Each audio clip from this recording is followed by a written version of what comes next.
Here's a truth you won't get from those rise and grind influencers flooding your feed. You've been lied to. You've been sold a fantasy.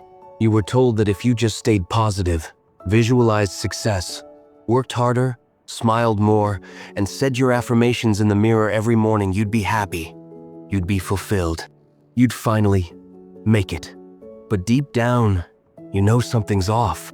Because even when you're hustling, grinding, meditating, and chasing your dream life, you're still exhausted, still anxious, still insecure.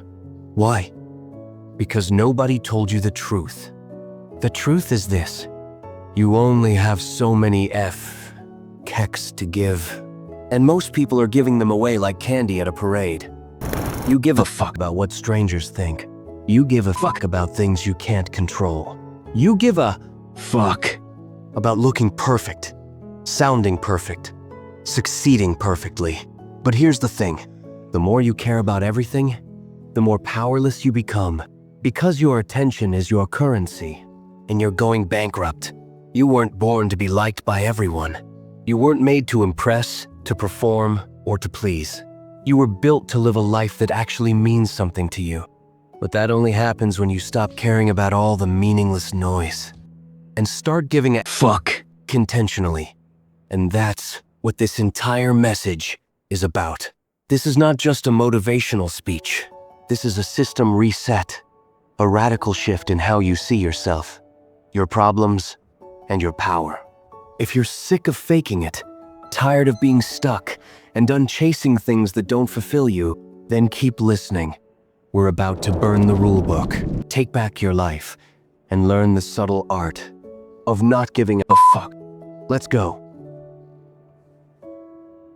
Most people aren't unhappy because they failed. They're unhappy because they cared too much about not failing. They didn't chase the dream. They didn't speak the truth. They didn't take the risk. They didn't walk away. Why? Because they gave too many fucks. They gave a fuck about being judged. They gave a suck about what their parents would think. They gave a fuck about losing status, comfort, or identity. And so they stayed stuck in jobs they hate, in relationships that drain them, in lives that look good but feel hollow. Here's the first brutal truth Mark Manson throws in your face. Not giving a fuck does not mean being indifferent. It means being comfortable with being different. Read that again. Not indifferent. Different. This is where most people mess it up. They think not giving a fuck means becoming numb, disconnected, or careless. It's number. That's not power. That's apathy. That's avoidance. True power comes from discrimination, from choosing what's worth your time, energy, emotion, and attention. Because here's what no one teaches you. Every moment of your life, you're spending fucks. And if you're not choosing consciously where they go, someone else is choosing for you. Take a look at your day right now. How much time do you spend refreshing your feed, comparing your life to someone else's? How often do you shrink yourself to keep the peace, even when your soul is screaming? How many times have you said yes when you wanted to say no? These aren't small issues. They're signs you're bleeding energy, and energy is everything.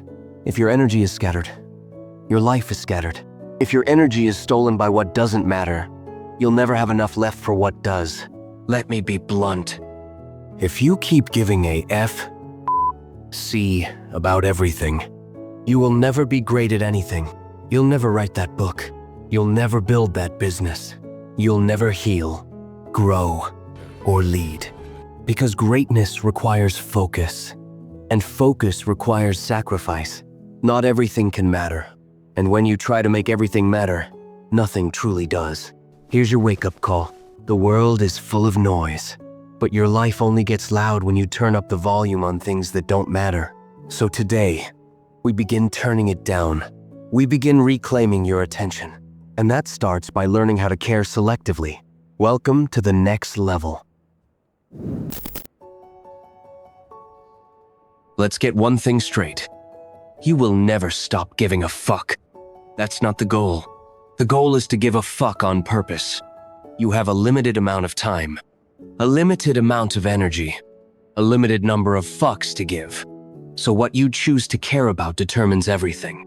Your stress, your joy, your growth, your identity. And most people, they're bankrupt. They've spent all their emotional currency on things that don't matter, and now they have nothing left for what truly does. Let me ask you something. Why are you still stressing about people who wouldn't show up to your funeral?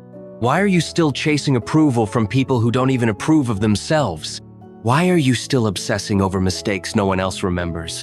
It's time to stop. It's time to take your power back. And it starts with this one brutally honest concept. You need a fuck budget. Imagine this. Every morning, you wake up with 100 fucks in your emotional wallet. You don't get more. You don't get less. Just 100.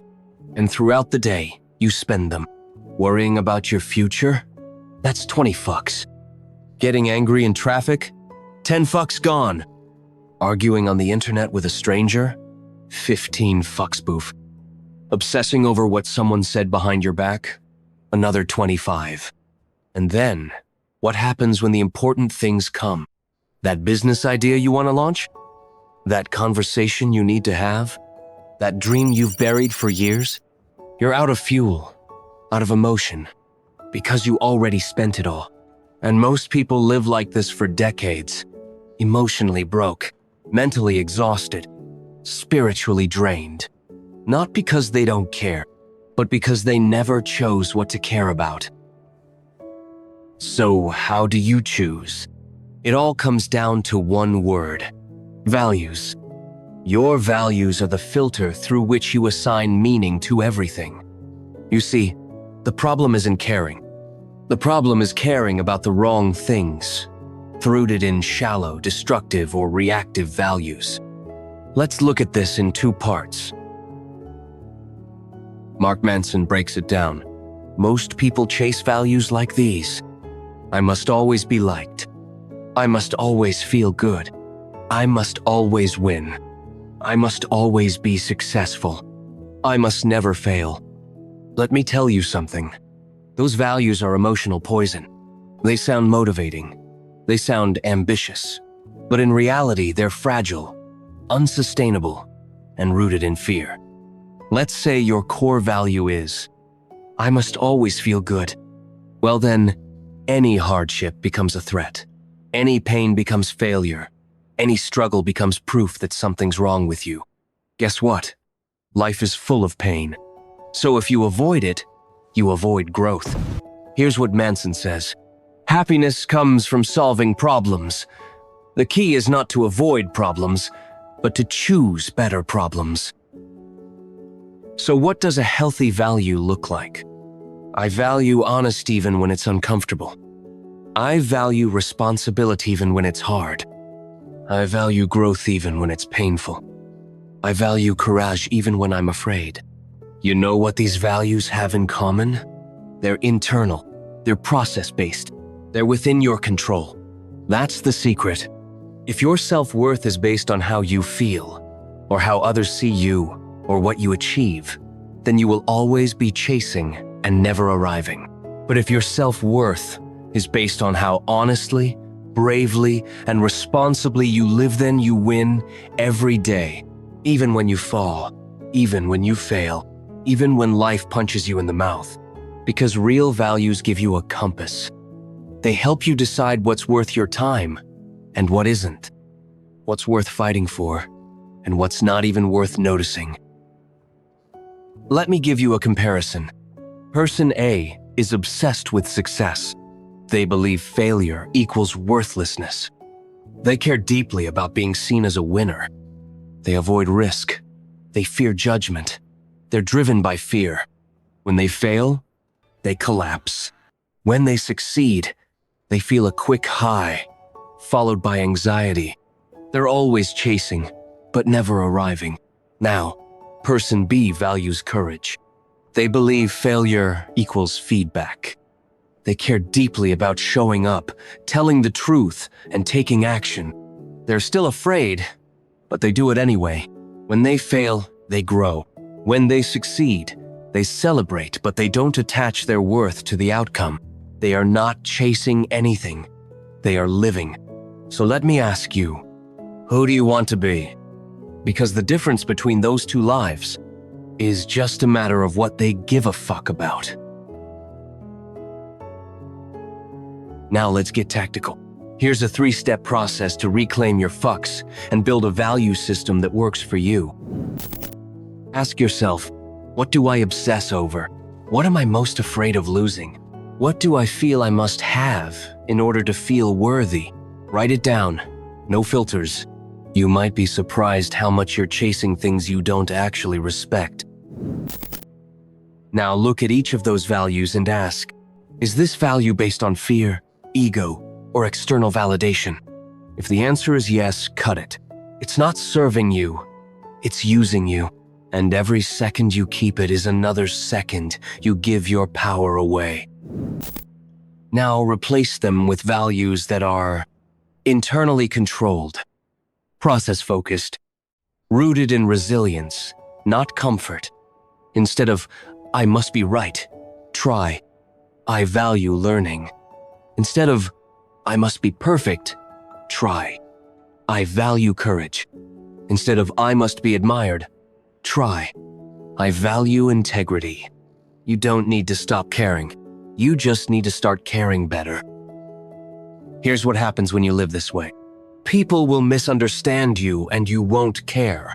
You'll fail and it won't destroy you. You'll succeed and it won't own you. You'll say no and feel free, not guilty. You'll stop explaining yourself to people who are never listening. In other words, you'll be free. Free from the tyranny of approval.